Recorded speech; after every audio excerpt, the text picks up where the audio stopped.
नमस्कार. मी डॉक्टर सतीश नाईक. ग्रंथालीच्या आरोग्याची कॅप्सूल या उपक्रमामध्ये आपल्या सर्वांचं स्वागत आहे. मित्रहो, आज आपल्यासमोर मी जळगावात आहे आणि जळगावातले एक अत्यंत उमदं व्यक्तिमत्व आज माझ्यासमोर आहे. ज्या काळात डायग्नोस्टिक सेंटर हा शब्दसुद्धा तेवढा प्रचलित नव्हता, लोकांना माहीत नव्हता, त्या काळामध्ये डॉक्टर सुधीर शहा जे आपल्यासोबत आहेत. नमस्कार सर. नमस्कार. त्यांनी इथे हा डायग्नोस्टिक सेंटर उभं केलं आणि त्यानंतर आता बरीच प्रगती झाली आहे. बराच काळ त्याच्यानंतर लोटलेला आहे आणि डायग्नोस्टिक सेंटरनी पॅथॉलॉजीनी प्रचंड प्रगती केलेली आहे. तर आपण हा सगळा पट जो आहे तो त्यांच्याकडून उलगडून बघूया, त्यांच्याकडून जाणून घेऊया. कारण मी त्यांच्या लॅबला स्वतः जाऊन आलो आणि तिकडे मला धक्कादायक अशा चांगल्या गोष्टी पाहायला मिळाल्या. म्हणून आज आपण डॉक्टर सुधीर शहांबद्दल जाणून घेऊया आणि त्यांचा एकंदर प्रवास हे जे हळूहळू उलगडताना आपल्याला टेस्ट करताना, तपासण्या करायला जाताना पॅथॉलॉजीमध्ये काय काळजी घ्यायला हवी याच्याबद्दल पण जाणून घेऊया. नमस्कार सर. नमस्कार. मी आताच म्हटलं तसं ज्या काळामध्ये पॅथॉलॉजी सेंटर हा शब्द फारसा म्हणजे टेस्ट केल्या जातात इथपर्यंतच मर्यादित होतं, पण त्यावेळेला तरी तपासण्या खूप कमी होत्या आणि नंतर ही संख्या वाढत गेली. त्याच्यानंतर ॲक्रिडेशन यायला लागलं. त्याच्यानंतर त्यात खूप मला एका गोष्टीचं नेहमीच आश्चर्य वाटायला लागलेलं आहे की ज्या काळात खरी जी काही म्हणजे आर्थिक प्रगती होती ती शहरांमध्ये होती. तुम्ही ग्रँड वैद्यकीय महाविद्यालयासारख्या अत्यंत प्रतिष्ठेच्या मुंबईच्या कॉलेजमध्ये शिकलात आणि तरी जळगावामध्ये तुम्ही आता प्रॅक्टिस सुरू केलीत. तर नेमकं काय विचार होते तुमच्या मनात त्यावेळेला नमस्कार. पहिल्यांदा तुम्ही ग्रंथाली आणि डॉक्टर सतीश नाईक यांचा आभारी आहे की त्यांनी मला ही एक संधी दिली की मी तुमच्या सगळ्यांशी संवाद करू शकतो. मी जेव्हा स्टार्ट केलं पॅथॉलॉजीमध्ये तर माझ्या लक्षात आलं की पुष्कळशे गोष्टी आपण मुंबईला पाठवत होतो. जसं थायरॉईड, त्यावेळेला थायरॉईडची टेस्ट T3, T4, TSH जळगावला कोणीच करत नव्हतं, ते सगळे मुंबईला पाठवायचे आहेत. मग मी भाभा ॲटॉमिक्स रिसर्च सेंटरमध्ये 1.5 महिन्याचं RIAचं ट्रेनिंग घेतलं आणि मग जळगावला मी त्यावेळेला T3, T4, TSH चालू केलं. म्हणजे RIA म्हणजे रेडिओ इम्युनोॲसे ती तपासणी करण्याची एक पद्धत आहे आणि त्याचं शॉर्ट लाईफ असतं 2-2.5 महिन्याचं. त्याच्यातच तुमचं ते रिएजंट वापरले गेले पाहिजेत. पण आम्ही ते सगळे, त्याला गॅमा काउंटर लागतो, आम्ही सगळं घेतलं आणि मग त्याच्याप्रमाणे आम्ही त्याचं सुरुवातही केली. मग आमच्या लक्षात आलं की आमचे काही रिपोर्ट्समध्ये काही डॉक्टरांना वाटायचं की हा रिपोर्ट कसा काय इंटरप्रिट करू. नॉर्मल याच्यामध्ये जे असतं तसं वैद्यकीय शास्त्रात 2+2 = 4 असं नसतं. मग आमचं लक्षात आलं की आमचे एक मित्र होते, त्यांचा नातू पुण्याला होता, डॉक्टर उदय फडके, एंडोक्रायनॉलॉजिस्ट. मग त्यांनी आम्हाला सांगितलं की बाबा माझा नातू आहे, तो पुण्याला आहे, त्याला काही. तर मग मी उदयला सांगितलं. मग उदय फडके यायला लागले आणि मग ते इंटरप्रिटेशन पार्ट वॉज इझी. मग ते एक आम्ही चालू केलं. दुसरं एक आमच्या लक्षात आलं की 2003मध्ये मी ॲक्रिडेशन NABLचं जे असतं त्याचं पहिला इंट्रोडक्टरी कोर्स महाराष्ट्रातला 2003मध्ये मुंबईला घेतला गेला. मी त्यावेळेला तो अटेंड केला आणि माझ्या लक्षात आलं की आपण ते करायला पाहिजे, पण unfortunately we couldn't do it. मग माझा मुलगा जेव्हा आला, डॉक्टर समीर शाह, तोही पॅथॉलॉजिस्ट आहे इन्सिडेंटली, मग त्यालाही आम्ही BARCला पाठवून त्याचंही RIAचं ट्रेनिंग घेऊन टाकलं होतं त्याने. मग आम्ही त्याला सांगितलं, म्हटलं आपल्याला हे करायचं आहे. तर आम्हाला 2015ला आम्ही तयारी केली. कमीत कमी 1 वर्ष आम्हाला त्या NABLच्या प्रोसिजरला लागलं ॲक्रिडिटेशनच्या. मग 2016ला आम्हाला ते ॲक्रिडिटेशन मिळालं आणि आजपर्यंत आम्ही दरवर्षी आमचं ऑडिट होतं आणि मग आम्ही ते रिन्यू करत असतो. आमचे सगळे रिपोर्ट मुंबई पुण्यात 100% आजपर्यंत ॲक्सेप्ट झालेले आहेत. दुसरं आमच्या लक्षात आलं की एक डबल मार्कर आणि क्वाड्रुपल मार्कर जे बायकांना टेस्ट लागतात त्या इथं कोणी करत नव्हतं. ते आउटसोर्स व्हायच्यात, मुंबई पुण्याला पाठवायच्यात. माझ्याकडे रोश कंपनीचं इन्स्ट्रुमेंट होतं. आम्ही विचार केला की त्याच्यावरती आपल्याला काही करता येईल का. मग त्यांचं 2.5 लाखाचं सॉफ्टवेअर आम्ही घेतलं. त्यावेळेला रोश कंपनी नाही सांगत होती, म्हणे सर तुमच्याकडे एवढा वर्कलोड नसेल आणि तुम्ही जर एकदा हे म्हणजे सॉफ्टवेअर घेतलं मी परत घेणार नाही म्हणे. म्हटलं ठीक आहे, what ever it is will try. आणि फॉर्च्युनेटली आम्हाला चांगला रिस्पॉन्स मिळाला आहे. म्हणून मग तुम्हाला असं कधी वाटत नाही का, कारण मूळ कसं आहे की तुम्ही आता जे मला सांगितलं याच्यावरून असं वाटतंय की तुम्ही मुंबई पुण्यामध्ये जाऊन आपली प्रॅक्टिस सेटअप करण्याऐवजी तुम्ही त्याच पद्धतीची, त्याच तयारीची आणि त्याच लेवलच्या टेस्ट जळगावात घेऊन आलात. नाही, मी तसा मूळचा चोपड्याचा आहे.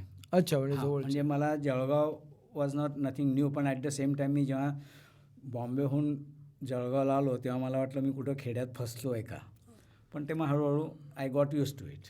हां, पण त्यावेळेला जळगाव अगदीच छोटं होतं. अगदी छोटंसं होतं, अगदी छोटंसं. मग पुढे तुम्हाला कधी असं आयुष्यात रिपेंटिंग झालं आहे का, की आपण निर्णय घेतला तो बरोबर होता की नाही, चुकीचा होता असं कधी वाटलं आहे का तुम्हाला? नाही, मला ते तसं कधी वाटलं नाही. पण ॲट द सेम टाईम जळगावचं आता मुंबईला राहिल्यानंतर तिथं punctuality was a biggest asset. तुम्ही सांगितलं की 8:03ची लोकल म्हणजे तो माणूस बरोबर तिथं 8 पकडायचा तो.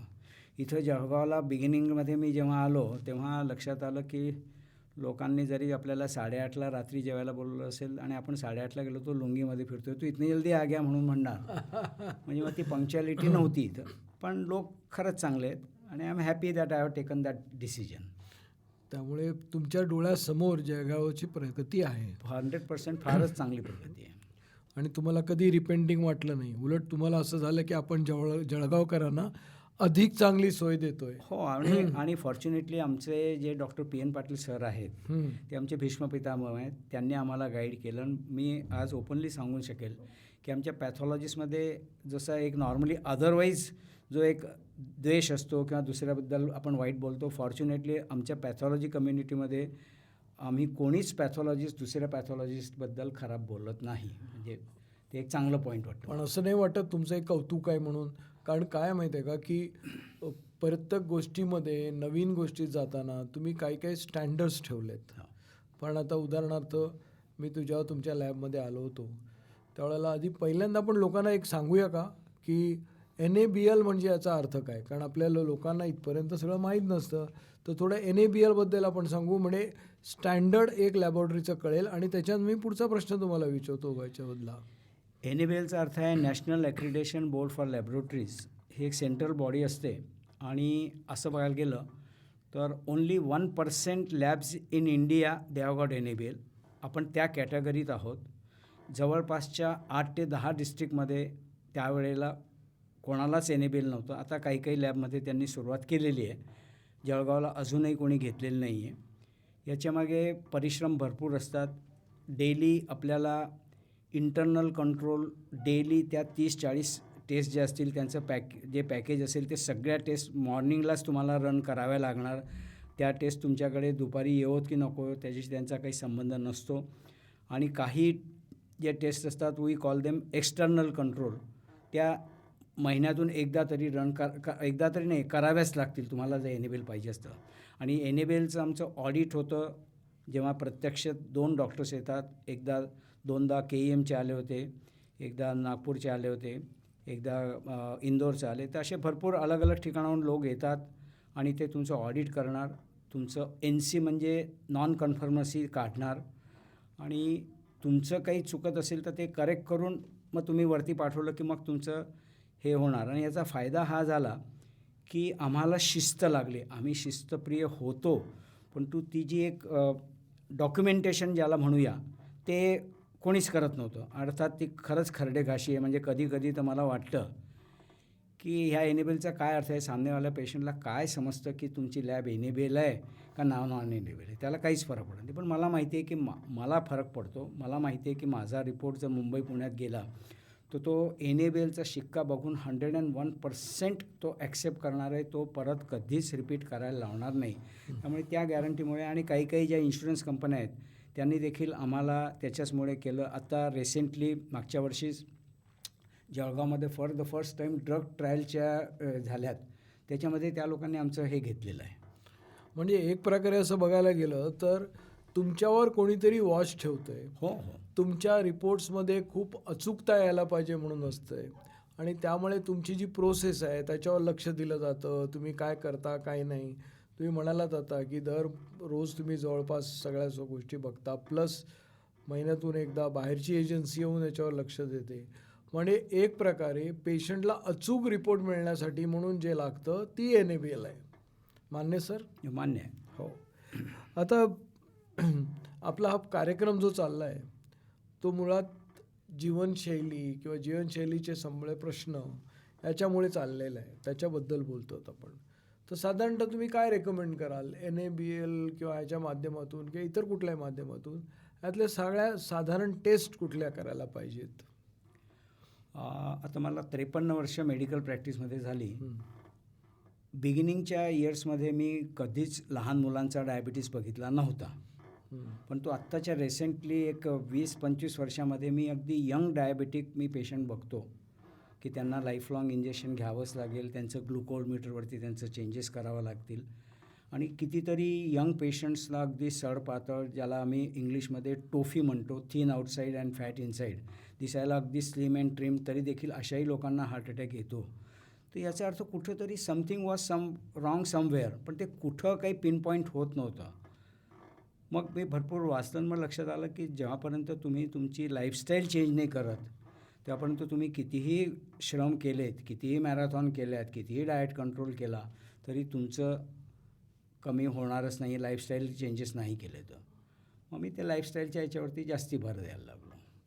लाईफस्टाईलमध्ये टेस्ट कुठल्या कराव्यात साधारणतः? असं टेस्टमध्ये बेसिक ज्या टेस्ट म्हणतो आम्ही की बुवा सगळ्यांनाच काही त्या एकदम हाय एंड परवडणार नाहीत, परंतु जे बेसिक आहे बुवा, एखाद्या वेळेला कोणी बिचारा हातमजुरीवाला आहे, त्याला काही ॲडव्हान्स अल्ट्रा प्लॅटिनम जे आम्ही करतो ती काही शक्य नाही होणार. मग अशा वेळेला आम्ही त्यांना बेसिकमध्ये CBC कंप्लीट ब्लड काउंट, दोघं वेळची ब्लड शुगर, TSH थायरॉईडची टेस्ट आहे, लिपिड प्रोफाईल, युरिन कंप्लीट आणि किडनीच्या काही टेस्ट जसं युरिक ॲसिड, ब्लड युरिया आणि क्रिएटिनिन, ह्या एवढ्या टेस्ट आम्ही त्यांना रेकमेंड करतो बेसिकमध्ये. आणि जे अल्ट्रा प्लॅटिनम आहे त्याच्यामध्ये आम्ही त्यांना सांगतो की तुमचं फास्टिंग इन्सुलिन आणि HSCRP. आता फास्टिंग इन्सुलिन का करावं? तुमचं कितीही तुम्ही कंट्रोल केला, कितीही व्यायाम केला तरी पुष्कळ वेळेला कोणाकोणाचं वजन कमी होत नाही. त्याचं कारण असतं की देर इज अ इन्सुलिन रेझिस्टन्स, आणि म्हणून मग त्याचा तो फायदाच होत नाही. आता इन्सुलिनचं काम काय असतं की आपण जे काही जेवण करतो ते जेवण केल्यानंतर त्याचं सगळ्या याचं फूडचं रूपांतर ग्लुकोजमध्ये होणार आणि ते ग्लुकोज त्या पेशीत टाकण्याचं काम हा इन्सुलिन करणार आहे. आता इन्सुलिन जर आपण जे वारंवार खातो तर ते जर तुम्हाला ती फ्रिक्वेन्सी नाही कमी करता आली तर मग एक कधी 8-10 वेळेला आपलं तोंड उघडतंच. तर मग अशा वेळेला देर इज अ इन्सुलिन सिक्रिशन वाढत जातं, 5 मिलीग्राम, 10 मिलीग्राम, 50, 100, 200, पण कुठंतरी बॉडीची एक लिमिट येते. आणि मग जरी ॲबंडन्स ऑफ इन्सुलिन आहे बॉडीमध्ये तरी देखील द इन्सुलिन कॅनॉट ॲक्ट. आता ते जर इन्सुलिन ॲक्ट करत नसेल तर मग ग्लुकोज बॉडीमध्ये तयार होणार, मग ते जाईल कुठं शेवटी? मग ते मसलमध्ये थोडंफार ग्लुकोज जाईल, मग ते लिव्हरमध्ये जाईल, आणि मग आपण पुष्कळ वेळेला बघतो किंवा there is a fatty liver म्हणून म्हणतो, मग ते तयार होईल. तरी देखील त्याची एक क्षमता असते. मग आता राहिलेलं कुठं जाईल? तर मग राहिलेलं मग ते फॅट सेल्समध्ये जाणार. फॅट सेल्स म्हणता की तुला वाटलं कंटेनरचे कंटेनर आण, मी तेवढी माझ्यामध्ये ताकद आहे, मी ॲब्सॉर्ब करेल, आणि मग तो फॅट तयार होते. तर ते जर तुम्हाला सर्कल तोडायचं असेल तर तुमची जी फ्रिक्वेन्सी आहे, आम्ही त्याला इंग्लिशमध्ये म्हणतो टाईम रिस्ट्रिक्टेड ईटिंग किंवा टाईम रिस्ट्रिक्टेड फीडिंग, किंवा तुम्ही 2 किंवा 3च वेळेला जेवा. आता तुम्ही म्हणाल की हे बोलणं फार सोपं आहे, करणं मुश्किल आहे. आय ॲक्सेप्ट, मी ॲग्री करतो की बा ते इम्पॉसिबल आहे की असं कमी करता येईल. मग अशा वेळेला काय करावं की तुम्हाला सकाळी वाटलं तर तुम्ही ताक घेऊ शकता. अगदीच भूक लागली तर तुम्ही काकडी, टमाटा, गाजर, मुळा असं काही घेऊ शकतात. ब्रेकफास्टला काही घ्या, दुपारी जेवणाला घ्या आणि रात्री. आता दुपारचं आणि रात्रीचं जेवण तुम्हाला कमी करायचं असेल तर ते सुधीर शहाने सांगितल्यानंतर ते काही कमी होत नाही. जेव्हा समोर आपल्या ताट येतं माणूस खातोच, 100% खातो. कोणी म्हणत असेल तर तो खोटं बोलतो आहे किंवा केलं 1-2 दिवस नंतर मग चोरीछुपी इकडची बरणी उघड, इकडचं कपाट उघड करून तो खाणारच आहे. मग त्याच्या अगोदर म्हणून काय करावं की जेवणाच्या एक 20 मिनटं अगोदर तुम्ही काकडी, टमाटा, गाजर, मुळा आणि ज्याला डायबिटीस असेल त्याने बीट, ह्या 5 गोष्टी घ्याव्यात आणि चांगल्या 8-10 पीसेस घ्यावेत लहानशा थाळीमध्ये आणि अगोदर त्याच्याने पोट भरून घ्या. तुमची जी पोटाची थैली आहे, समजा 1-2 लिटरची तुमची थैली आहे, तुम्ही जर 1 लिटरने ते पोट भरून घेतलं आणि मग जेवायला सुरुवात केली तर पोटाला मग कळतं की बुवा आता आपलं अर्ध्या जेवणानंतरच पोटाच्या लक्षात येईल की माझं पोट भरलेलं आहे आणि तुम्हाला एक सेन्सेशन येऊन जातं की आता माझं पोट भरलं आहे. There you can stop. म्हणजे तुमचं जेवण ऑटोमॅटिकली कमी होणार. त्यामुळे फास्टिंग इन्सुलिन HSCRP, आपण कोरोनाच्या वेळेला CRP म्हणून एक टेस्ट करत होतो, सी रिॲक्टिव्ह प्रोटीन. HSचा अर्थ असा आहे की it is a high sensitivity CRP, म्हणजे अतिसूक्ष्म डॅमेज जर बॉडीत कुठं चालू असेल तर तो त्याच्यात डिटेक्ट होणार. नंतर अल्ट्राप्लॅटिनममध्ये आपण CBC, complete blood count, haemoglobin, WBC count, platelet count करतो आहे. त्याच्यानंतर 2 वेळची शुगर आणि 3 महिन्याची ब्लड शुगर, ज्याला आपण HbA1c म्हणतो.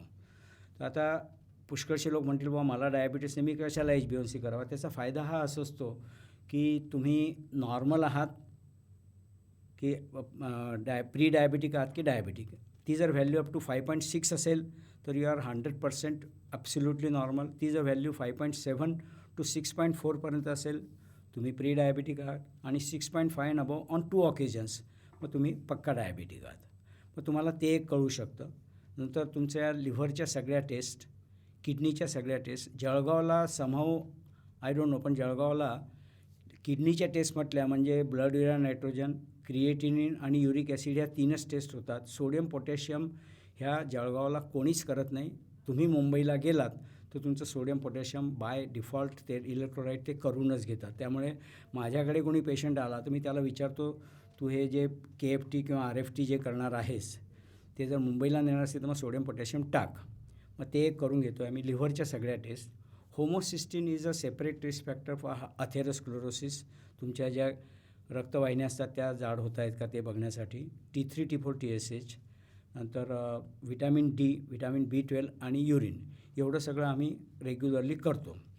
आता जे पेशंट मेल असतील आणि ते जर 50च्या वरती असतील तर आम्ही त्यांना प्रोस्टेट स्टिम्युलेटिंग हॉर्मोन असतो PSA, प्रोस्टेट स्पेसिफिक तर त्याचं अँटीजन त्याचं टेस्ट करावी. आणि जर घरात हिस्ट्री असेल की बा काकांना की कोणाला आणखी अगोदरच झाला आहे तर मग you start that state from the age of 40. तुम्ही मगाशीच म्हणालात की सगळं आता यंगर जनरेशनमध्ये व्हायला लागले. पूर्वी जे 50-60च्या पुढं व्हायचं तर आता मधुमेह किंवा कोलेस्ट्रॉल वाढणं किंवा ब्लड प्रेशर वाढणं या गोष्टी लवकर व्हायला लागल्यात. तर थोडंसं आपण आपल्या प्रेक्षकांना सांगूया का की जे कोलेस्ट्रॉलची किंवा, कारण बऱ्याच वेळेला तुम्हालाही जाणवलं असेल, मी जर डॉक्टर म्हणून मलाही जाणवतं की कोलेस्ट्रॉल म्हटलं की लोक टोटल कोलेस्ट्रॉल करून येतात. तसा त्याचा फार उपयोग होत नाही. तर याच्याबद्दल, या टेस्टबद्दल आणखी तुम्ही आत्ता म्हणालात की किडनीसाठी आणि ती टेस्ट तुमच्याकडे होते हे पण मला माहीत आहे. युरिन अल्ब्युमिन क्रेडिनिन रेशो ह्या एक एक करून आपण घेऊया. पहिल्यांदा आपण कोलेस्ट्रॉलविषयी बोलू. त्यासाठी काय तयारी करायची, कसं करायचं, किती ताचा उपास हवा, हे जरा सांगाल तो नीटपणे. हो. आता त्याच्यामध्ये काय असं असतं की माझ्याकडे जे सकाळी पेशंट येतात ते म्हणताना कोलेस्ट्रॉलच म्हणतात. मग त्यांना मला सांगावं लागतं की बाबा तुला कोलेस्ट्रॉल म्हणायचं म्हणजे तो टोटल कोलेस्ट्रॉल पाहिजे का, HDL cholesterol, LDL cholesterol, VLDL cholesterol, triglyceride हे सगळं पाहिजे. मग तो म्हणतो हां ते संपूर्ण करून घ्या.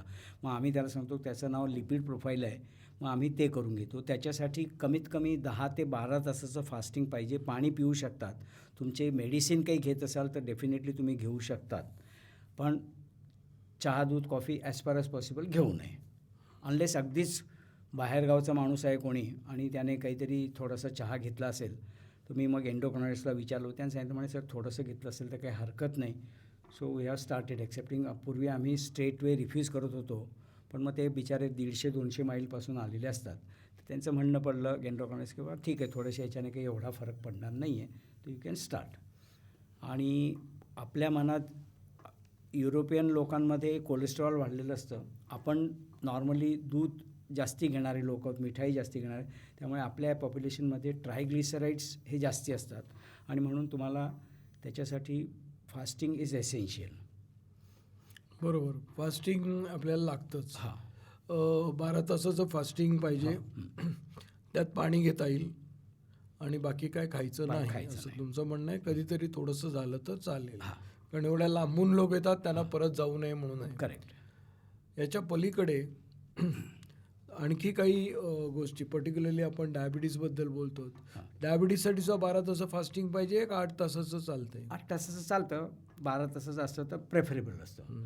शक्य तेवढं जर त्यांनी व्यायाम केला असेल तर त्यांनी डायबिटिक्सच्यासाठी ब्लड देऊ नये, कारण मग त्याच्यामध्ये त्याची ब्लड शुगर कमी येणार आहे. तिसरं असतं की जे मी बघितलं आहे की समजा आता सोमवारी घरातून सांगितलं की सोमवारी तुमचं ब्लड चेक करून घ्या, तर शनिवारपासून अनकॉन्शियसली माणूस डायटिंग करायला सुरुवात करतो. हा माझा अनुभव आहे. आणि मग तो मंडेला त्याचा रिपोर्ट झाला की मग तो बायकोला दाखवतो, बघ माझा रिपोर्ट किती छान आहे. तर ह्याच्यासाठी 3-3 महिन्यांनी तुम्ही तुमचं HbA1c 3-3 महिन्यांनी करूनच घ्यायला पाहिजे. आणि ही जी युरिन अल्ब्युमिन क्रिएटिन रेशो म्हणून ACR म्हणून जी टेस्ट आहे युरिनची, ती वर्षातून एकदा करायला पाहिजे. अगेन अनफॉर्च्युनेटली जळगावमध्ये याचा एवढा वापर होत नाही आहे जेवढं व्हायला पाहिजे, तर ते वर्षातून एकदा करायला पाहिजे. तिसरं थोडंसं डायव्हर्ट करतो की ज्याला डायबिटीस असेल, समजा शांतारामला डायबिटीस आहे, तर त्याची मुलं मुली एकदा 15 वर्षाचे झालं की त्यांचं दरवर्षी एकदा HbA1c once in a year lifetime चालू ठेवायची. जरी त्या मुलांचा रिपोर्ट नॉर्मल निघाला तरी त्याची मुलं, त्याचे नातू, त्याचे पंटू, त्याचे खापरपंटू सगळ्यांनी चालू करावं. शांतारामचे सख्खे भाऊ बहीण त्यांना जर डायबिटीस नसला तर त्यांनी परत त्यांचं HbA1c, त्याचाही रिपोर्ट नॉर्मल, त्याची नेक्स्ट जनरेशन, नेक्स्ट. आता मला एकानं विचारलं, मग त्याची मुलं, एखादा भाऊ वारला आहे पण त्याला मुलं आहेत, मग त्या मुलांचं तू कर. त्याचे आईवडील समजा जिवंत आहेत शांतारामचे, ते 80 वर्षाचे आहेत, त्यांना नाही, आणि ह्यांना समजा वयाच्या 50 वर्षी झाला, तरी देखील त्या आईवडिलांचंही HbA1c once in a year lifetime करायला पाहिजे. म्हणजे मला असं वाटतं की तुम्ही थोडक्यात सांगताय की आपल्या कुटुंबाची हिस्ट्री बघावी हो. आणि त्याप्रमाणे मेडिकल फॅमिली ट्री बनवून ज्या शक्यता आपले पडताळून पाहावे की आपल्याला डायबिटीस होऊ शकतो किंवा कोलेस्ट्रॉल वाढू शकतं. कारण हल्ली आपण बघतोय की जिममध्ये गेलेल्या अगदी यंग मुलांनाही हार्ट अटॅक येत आहेत. तर ते थोडंसं आता हे बरं वाटत नाही, कारण वय 23 आणि 25 वर्षे 27 वर्षी मुलं अचानक हार्ट अटॅकने जातात. त्यासाठी हे तुमचं खूप उपयुक्त होईल असं मला वाटतं. मेन आता आपण बरेच वेळेला ना कंपनीच्या माध्यमातून किंवा इतर गोष्टी कारणामधून लोक फुल बॉडी चेकअप करतात. तर मला फुल बॉडी चेकअपबद्दल तुमचा जो विचार आहे, तुम्हाला काय वाटतं हे तर मला जाणून घ्यायचं आहे, सांगाल? हां, त्याच्यामध्ये असं आहे की पुष्कळ वेळेला कुठलाच डॉक्टर, मी ज्या ह्या सांगितल्या टेस्ट एवढ्या कोणीच डॉक्टर लिहून देत नाही. लिहून दिल्या तर मी देखील पळून जाईल की मला काही गरज नाही आहे, मला कशाला लिहून दिलं, मला काही सिम्पटम्स नाही, मला कशाला लिहून दिलं. तसं नसतं. तुम्हाला सिम्पटम आल्यानंतर तो डॉक्टर ती पर्टिक्युलर टेस्टच करून देणार आहे. पण ह्याचा एकच फायदा आहे फुल बॉडी चेकअपचा, की जर बाय चान्स पुष्कळ वेळेला कोणाकोणाचं थायरॉईडचे रिपोर्ट्स हायपोथायरॉईड पॉझिटिव्ह निघतं, कोणाला सब क्लिनिकल काही प्रॉब्लेम्स असतात, कोणाचं हिमोग्लोबिन कमी निघतं आहे, कोणाचे काही प्रॉब्लेम. सब क्लिनिकल म्हणजे लक्षणं नसताना एखादा आजार असू शकतो आणि तो लवकर डिटेक्ट होतो असं तुम्हाला म्हणायचं आहे. हां, that's right, correct. Thank you for correcting me, म्हणजे माझ्याही लक्षात नाही. आणि ब्लड शुगर मी बघितलं आहे की 300-400 ब्लड शुगरवाले अगदीच थिन अँड स्लिम लोक, त्यांचे जेव्हा आम्ही रिपोर्ट देतो मग ते भांडायला येतात माझ्याशी की कसा काय रिपोर्ट देऊन टाकला, मी तर अगदी मस्त फिरतो आहे, ॲडमिट नाही, काही नाही, 300-400 ब्लड शुगर देऊन टाकली, मला काहीच त्रास नाही. मग त्याला बसवावं लागतं, त्याला सांगावं लागतं की मी जेव्हा सही केली याचा अर्थ I am confident of my result. त्यामुळे तुला जरी सिम्पटम नसले तरी सिम्पटम विना देखील डायबिटीस भरपूर लोकांना होतो आहे. त्यामुळे तू त्या भ्रांतीत राहू नको, तू तुझ्या डॉक्टरला आता कॉन्टॅक्ट कर. अगदी खूप महत्त्वाचा विषय आहे, कारण बऱ्याच वेळेला लोकांना जसं ताप बीप आहे तसंच डायबिटीज किंवा हे डिसीज वाढतात. हे हळूहळू पुढे जाणारे, हळूहळू वर येणारे पेशंट हे आहेत, आजार आहेत. त्यामुळे सडनली त्याच्यामध्ये बदल होत नाही, हळूहळू होत जातो. जितक्या लवकर पकडू आपण तेवढी संधी असते आपल्याला बरं होण्याची. तेच तुम्हाला म्हणायचं आहे, बरोबर? हां. तर याच्यामध्येच आणखी काही तुम्ही आता इतकी वर्ष प्रॅक्टिस करताय, हळूहळू हळूहळू टेस्टची संख्या वाढते. आता याच्यात 2 भाग आले. एक भाग म्हणजे तुम्ही आता म्हणालात HbA1c. पण HbA1c एका विशिष्ट मेथडनेच करावं असं जग सांगतं. हां, तुम्ही त्या मेथडने करता आहात ते मी बघितलं आहे. HPLC म्हणून ज्याला आपण म्हणतो, लिक्विड क्रोमॅटोग्राफी, त्या टेस्टने करताय. याने अशा मेथड्स वेगळ्या असल्या तर काय फरक पडतो का? फरक पडतो. आता जसं नायकोकार्ड म्हणून एक इन्स्ट्रुमेंट आहे, त्याच्यावरती देखील HbA1c होते. एक क्रोमा म्हणून इन्स्ट्रुमेंट आहे, त्याच्यावरती होते. पण बेकमन कोल्टरचं एक चांगलं मशीन आहे, त्याच्यावरती होणार, ती 100% चांगली राहणार. आमच्याकडे रोस्टचं आहे, त्याच्यावरती आमच्याकडे बायोरॅडचं D10 आहे, त्याच्यावरती केलं तर 100% त्याचे रिझल्ट्सची गॅरंटी असते. ते HPLC मेथडने करणार, हाय प्रेशर लिक्विड क्रोमॅटोग्राफी.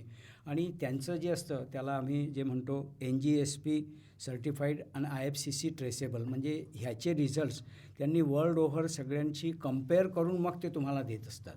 त्यामुळे त्यांच्या रिझल्ट्सची तुम्हाला गॅरंटी असते. हे जे दुसरे 2-4 छोटे मोठे इन्स्ट्रुमेंट असतात त्यांची आपल्याला गॅरंटी नसते. ॲट द सेम टाईम आत्ता जसं मेडिसिनमध्ये जेनेरिक मेडिसिन निघालं आहे, तसं HPLC मेथडचे देखील जेनेरिक इन्स्ट्रुमेंट बाजारात रिसेंटली अवेलेबल झालेले आहेत. त्यामुळे पण त्यांच्या ह्याच्यात किती क्वालिटी राहील हे मलाही माहीत नाही. त्यामुळे आय वूड ऑलवेज से की जे बायोरॅडसारखे जे स्टँडर्ड कंपन्या आहेत त्यांची कॉस्ट वाढते. ते जेनेरिक मेडिसिन सारखं ते जे मशीन असेल ते 5-10 लाख असेल तर आमचं 10.5 लाखाचं आहे. फरक पडणारच आहे. त्यामुळे केव्हाही मग तुम्ही तपासून बघा की तुम्ही HPLC मेथडने करतायत की नाही आणि त्याप्रमाणे प्रोसीड व्हा. मग पण नॉर्मली हे जे ठरवलं जातं नॉर्मल चांगलं किंवा मेथड कुठली बरोबर, त्याच्यामुळे काहीतरी अभ्यास असतो. हो. जसं आता आपण HPLC मेथडने जे करतो त्याच्यामध्ये कुठेतरी UKPDSमध्ये झालेला अभ्यास, UKPDS ही एक मोठी त्यांनी रिसर्च केला होता. त्यावरून कळलं की डायबिटीसमुळे शरीरात काय गोंधळ होतो आणि शुगर कंट्रोल केली की ते सगळं नॉर्मल आहे, ते बदले. त्या मेथडप्रमाणे HPLC मेथड आली. तशा सगळ्याच्याच बाबतीत असतात नॉर्मली. त्यामुळे त्या सतत तुम्ही त्याच्यावर अभ्यास करत असता. मला आत्ता थोड्या वेळापूर्वी तुम्ही सांगितलं की मी टाटा ह्याच्यामध्ये गेलो होतो आणि तिकडे ते तुम्ही रेडिओ इम्युनायसिसचं सगळं BARCला तुम्ही गेला होतात आणि करून आलात. मला असंही कळलं आहे की चांगले सायटॉलॉजीचे रिपोर्ट देता यावेत म्हणून तुमच्या पत्नीला तुम्ही खूप लांब चंदीगडला पाठवलं होतं. आता ह्याच्या मागची भूमिका तुमची अशी नक्कीच आहे की आपल्या पेशंटला बेस्टच मिळालं पाहिजे, चांगलंच मिळालं पाहिजे. तर थोडंसं मागे जाऊन आपण त्याच्यावर बोलूया. त्याचं आमच्या लक्षात आलं की मी एकटा देखील कुठंतरी कमी पडत होतो आणि आमच्या रोटरीच्या एका कॉन्फरन्सला गेले असताना माझ्या मिसेस सांगितलं की मला टेक्निशियनचं ट्रेनिंग घ्यायचं आहे. म्हटलं आपली मुलं लहान आहेत, त्यांना सोडून मुंबईला 1 वर्ष राहायचं आहे. पण ती म्हणे नाही मला शिकायचंच आहे. मग ती 1 वर्ष मुंबईला राहिली आणि मग तिने ते सर्टिफिकेट कोर्स केला. त्याच्यानंतर मग एक आमची फ्रेंड आहे सुमित्रा डॅश म्हणून, ती PGIला डायरेक्टर होती तिथं. तिने सांगितलं की छायाला पाठव. छाया म्हणे मला काही एवढा एक्सपिरियन्स नाही. मग म्हटलं ठीक आहे. मग टाटा कॅन्सरला आम्ही त्यावेळेला अगोदर तिला म्हणजे तुमची माझी मिसेस आम्ही तिला टाटा कॅन्सरला 3 महिने राहिली. मग नेक्स्ट इयर PGI चंदीगडला पाठवलं. त्यावेळेला डेली पेपरमध्ये यायचं की आज चंदीगडमध्ये एवढे मारले गेलेत, खलिस्तानींचं जोरात चालू होतं, त्यामुळे सगळं शूट आउट होत आहेत, एवढे मेलेत. मला सगळ्यांनी नाही सांगितलं, म्हणजे सुधीर छायाला काही पाठवू नको. मग मी त्यांना एकच सांगितलं की MD पॅथॉलॉजीला देखील PGI चंदीगडमध्ये सुखासुखी ॲडमिशन मिळत नाही. शी इज जस्ट अ टेक्निशियन आणि ते एक छोट्याशा गावाची, ते प्रायव्हेटमध्ये. त्याला बुवा इन्स्टिट्यूटची असेल तर आणखी पुन्हा एक फरक पडतो. तर म्हटलं तिला ॲडमिशन मिळाली, मेली तरी चालेल, शहीद होऊन मरेल, पण मला त्याचं ट्रेनिंग करून घ्यायचं आहे. फॉर्च्युनेटली शी कुड डू इट आणि आम्ही दोघांनी ते करू शकलो. म्हणजे पण ही कल्पना किती छान आहे की मदतीची गरज आहे, हो.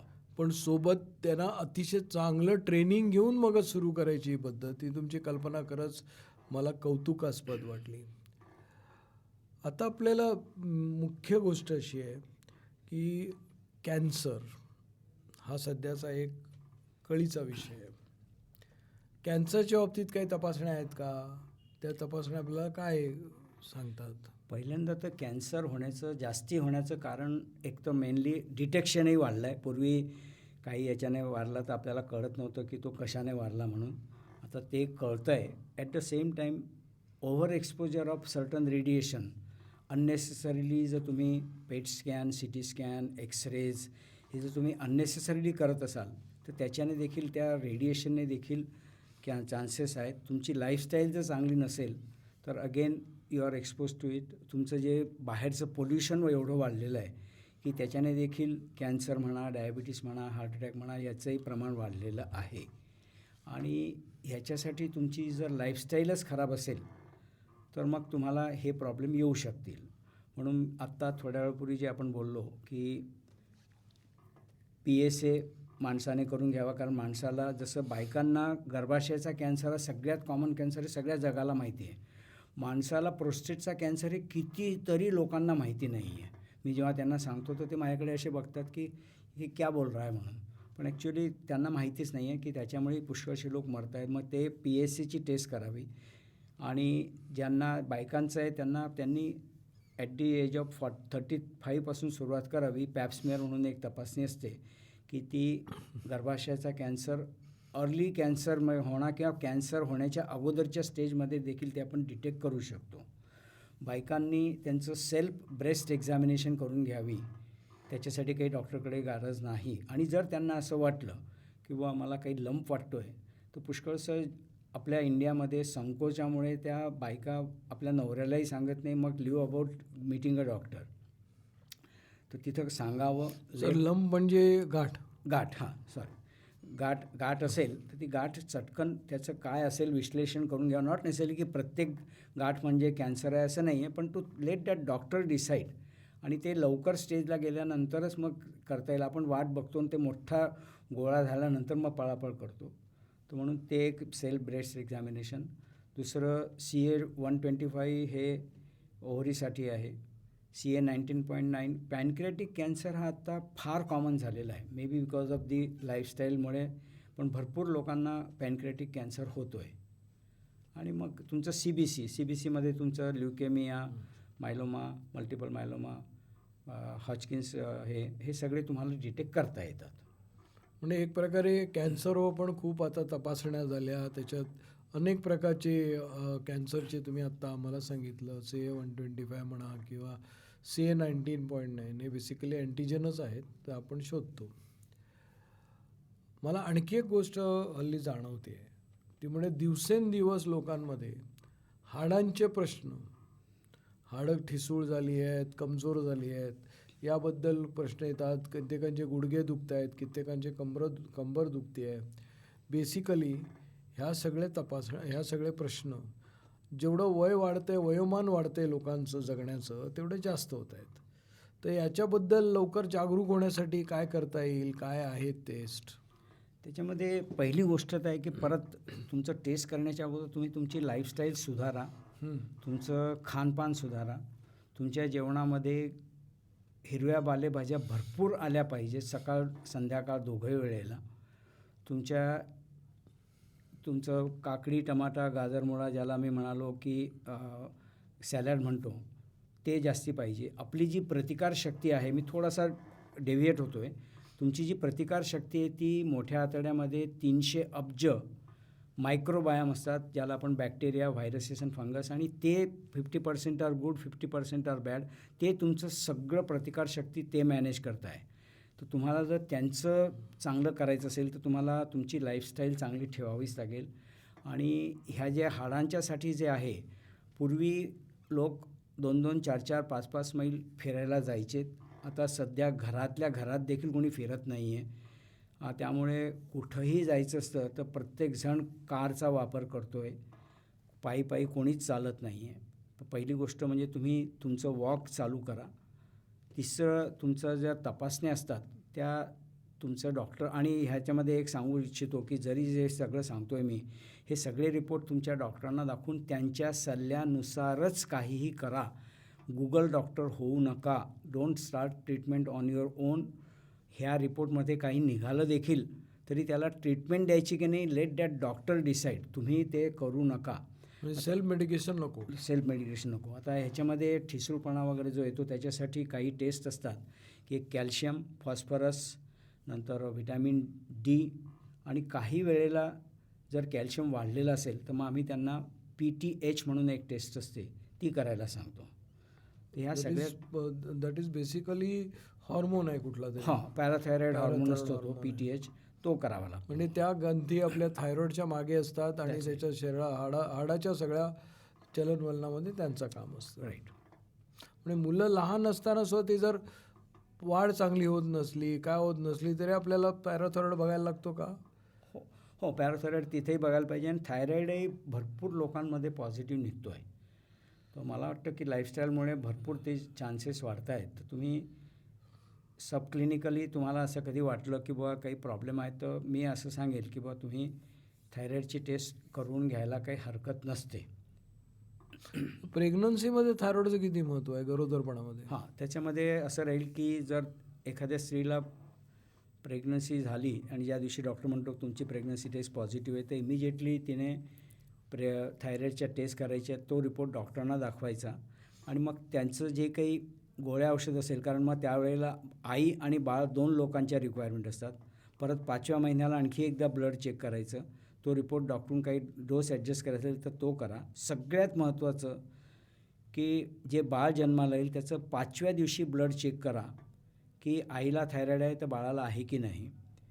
99% बाळांमध्ये रिपोर्ट नॉर्मल येईल, पण 1% बाळामध्ये ते पॉझिटिव्ह येईल. आता कोणी विचारेल की why 5th day, why not day 1? कारण 5 दिवसापर्यंत आईचं ब्लड त्याच्या बाळामध्ये फिरत असतं.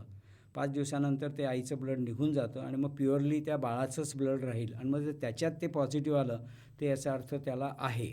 आता पुष्कळ वेळेला त्याच्या अगोदर केलं तर कदाचित आईकडून पण आई पण आलेलं असतं. एक्झॅक्टली. पुष्कळ वेळेला डॉक्टर गर्दीत असतो, इमर्जन्सीत असतो, तो कोणाला तरी सांगून जातो की याच्या बाळाचं करून जा. डॉक्टर आता सगळे सांगतायत त्यामुळे ते I don't blame the doctors, पण पुष्कळ वेळेला आपल्या लक्षात येत नाही आणि आपण करत नाही आणि मग ते बच्चू 2.5-3 वर्षात झालं, बाकीचे सगळे चांगले वाढत आहेत आणि आपला बच्चू जसा थोडासा कमजोर वाटतो आहे किंवा काही कमी वाढ दिसते, मग आपण डॉक्टरकडे जातो. मग पीडियाट्रिशियन म्हणतो तुम्हाला थायरॉइड आहे, याचंही चेक करा. आणि जर ते पॉझिटिव्ह निघालं तर मग त्याची जी ग्रोथ, नैसर्गिक ग्रोथ व्हायची होती ती आपल्या हाताने कुठंतरी खुंटली आणि ती तुम्हाला कधीच मिळणार नाही आहे. बरोबर. कारण थायरॉइडचं सगळ्यात महत्त्व आहे ते मेंदूची क्षमता वाढवण्यामध्ये. त्यामुळे बऱ्याच वेळेला थायरॉइड असेल आणि त्याची व्यवस्थित ट्रीटमेंट झाली नाही बाळाला तर कित्येक वेळेला मानसिकदृष्ट्या किंवा इतर बुद्ध्यांकाच्या दृष्टिकोनातून थोडं कमजोर अशी मुलं होतात. हे बरोबर आहे का सर? बरोबर आहे, करेक्ट आहे. ओके. आता आपण मुलाखतीच्या शेवटाकडे येतो आहे. मी एक गोष्ट जाणवली मला की तुम्ही अतिशय सुंदर रीतीनं पेशंटला एक्सप्लेन करता. सुरुवातीच्या काळापासून आतापर्यंत जळगावामध्ये आपण ज्यावेळेला बोलतो त्यावेळेला लोकांना आधी पहिली टेस्ट समजावून सांगायला लागते किंवा कसं? नाही, पेशंटला कळतं, फक्त एवढंच आहे की त्याला नीट व केव्हा ये, भुकेल्या पोटी ये की केव्हाही ये, किंवा काही काही पेशंट गर्दी करतात, मला रिपोर्ट आत्ताच पाहिजे, मग त्याला सांगावं लागतं. दुसरं, आपण सांगितल्याप्रमाणे जळगावला कोणीतरी ते जेवण करून 1.5 तासाचंच ते चालू केलं आहे. मग मला त्यांना सांगावं लागतं की जगामध्ये ज्या ट्रायल झालेल्या आहेत त्या 2 तासाच्या ट्रायल झालेल्या आहेत. बरोबर. त्यामुळे तुम्ही जेवण करून 2 तासांनीच या, 1.5 तासानंतरचं मी ॲक्सेप्ट करणार नाही. मॅक्झिमम मी अर्ध्या तासाची लॅटिट्यूड देतो, परंतु त्याच्यानंतर आला तर मी आयदर कॉल इट किंवा त्याला रॅन्डम सॅम्पल, किंवा मग मी त्याला म्हणतो जो जळगावचा असेल बाबा तर मग तू उद्या दुपारी येऊन ते रक्त दे, पण तू ते जेवणानंतर 2 तासाचं दे. म्हणजे बरोबर, ते एकदम रिपोर्ट ॲक्युरेट पाहिजे, नाही तर आपल्याला चूक होईल. आता डायबेटिकमध्ये जरी परत तो इथं मुद्दा येत नाही तरी मी सांगू इच्छितो की पुष्कळ वेळेला डायबिटीस, आता मी कितीतरी घरांमध्ये ते बघतोय की तो प्रचलित आहे, पॉझिटिव्ह आहे. आता एखादा यंग डायबेटिक म्हणा किंवा एखादा ओल्ड पर्सन म्हणा, आज संडे आहे, नॉर्मली ते दादाजी डायबेटिक ज्यांना आहे ते समजा सकाळी 7ला उठतात आणि त्या दिवशी समजा ते 7, 7:30पर्यंत उठले नाही, तर नातू विचारतो आजीला की दादांना उठवू का? तर आजी म्हणते झोपू दे रे, आज संडेचा दिवस आहे, झोपू दे त्यांना, ॲक्सेप्टेड, नक्की झोपू द्या. परंतु हलवून बघा आणि जर त्याने रिस्पॉन्स दिला तर दॅट मीन्स ही इज म्हणजे बेशुद्ध नाही आहेत. पुष्कळशा वेळेला ज्याला आम्ही हायपोग्लायसेमिया म्हणतो त्याच्यामध्ये काही पेशंट्स दगावलेले आहेत. बाय द टाईम आपण म्हणतो की आता 10 वाजलेत, 11 वाजले, ते अजून का उठले नाहीत, मग त्याला हलवायचं आणि मग लक्षात येतं की हे रिस्पॉन्ड करत नाही. By the time you admit, doctor म्हणतो तुम्ही फार लेट आलेत आणि द पेशंट इज डेड. म्हणून हे जरी ह्या याच्याशी संबंध नाही, पण मी जे बघितलं आहे म्हणून मी आज सांगू इच्छितो की बा तुम्ही ती काळजी घ्या. मग आता मधुमेह एवढा वाढतोय तर त्यांनी औषधं घेऊन यायला पाहिजे टेस्ट करायला, इन्शुलिन घेऊन यायला पाहिजे का कसं यायला पाहिजे? बिगिनिंगमध्ये सकाळी तर भुकेल्या पोटी येतोच, पण त्याची जी दुसरे मेडिसिन असतील काही ब्लड प्रेशरची म्हणा किंवा आणखी काही, त्याने नक्की घ्यावी, त्याचा काही संबंध नाही. इन्सुलिनचं त्यांनी त्याच्या डॉक्टरांनी जे सांगितलं असेल त्यांच्या इन्स्ट्रक्शन्सप्रमाणे त्याने फॉलो करावं. कारण वी कॅनॉट से किंवा त्याने कसं यावं, लेट हिज डॉक्टर डिसाईड. काही वेळेला कोणी फास्टिंग म्हणतं, कोणी प्री लंच म्हणतं, कोणी प्री डिनर, त्यांना जे पाहिजे असेल त्यांनी जे सांगितलं. नॉर्मली आम्ही फास्टिंग आणि PPS करतो, पण काही वेळेला काही डॉक्टरांना काही अलग लागतं, मग त्याप्रमाणे आपण करायचं असतं. ओके. तर आपल्यासमोर डॉक्टर सुधीर आले, डॉक्टर सुधीर शहा हे जळगावचे डॉक्टर आले आणि त्यांनी अतिशय सुंदर आपल्याला पॅथॉलॉजी टेस्ट आणि त्याच्यावरती माहिती दिली. मला इथं ही मुलाखत थांबवण्यापूर्वी त्यांचे आभार मानण्याच्या अगोदर रेडिओ मनभावनचे आभार मानायचे आहेत. कारण रेडिओ मनभावनने आम्हाला ही संधी दिली आहे की एकाच वेळेला आम्ही व्हिडिओ पण रेकॉर्ड करतो आहे, ग्रंथालयासाठी आहे आणि या माध्यमातून आम्ही असंख्य लोकांपर्यंत पोचू शकतो आहे. त्याबद्दल रेडिओ मनभावनचे खूप खूप आभार. पण 90.8वरही तुम्हाला उपलब्ध असेल. तर ही मुलाखत आता इथेच थांबते. पुन्हा एकदा रेडिओ मनभावन, ग्रंथालय आणि डॉक्टर सुधीर शाह या सगळ्यांचे आभार आणि इथे आल्याबद्दल खूप खूप धन्यवाद. त्यानिमित्ताने आम्ही गावांमध्ये जातो आहे ग्रंथालयाच्या आरोग्य यात्रेच्या निमित्ताने आणि तुमच्यासारख्या अत्यंत अनुभवी डॉक्टरांची मुलाखत घेतो आहे. त्यामुळे तुम्ही सहभागी झालात त्याबद्दल खूप खूप धन्यवाद. प्रेक्षकांचे खूप खूप धन्यवाद. आपण इथेच थांबतो आहे. माझ्या परीने माझं देखील राहिलं मनभावनचं कौतुक करणं. त्यांना एवढा छान स्टुडिओ मी अजूनपर्यंत कुठंच बघितलेलं नाही. मी त्यांचं आणि नंदकुमार बेंडाळेंचं खरंच हार्दिक अभिनंदन करतो की त्यांनी एवढी चांगली डेव्हलपमेंट केलेली आहे. I am proud of them.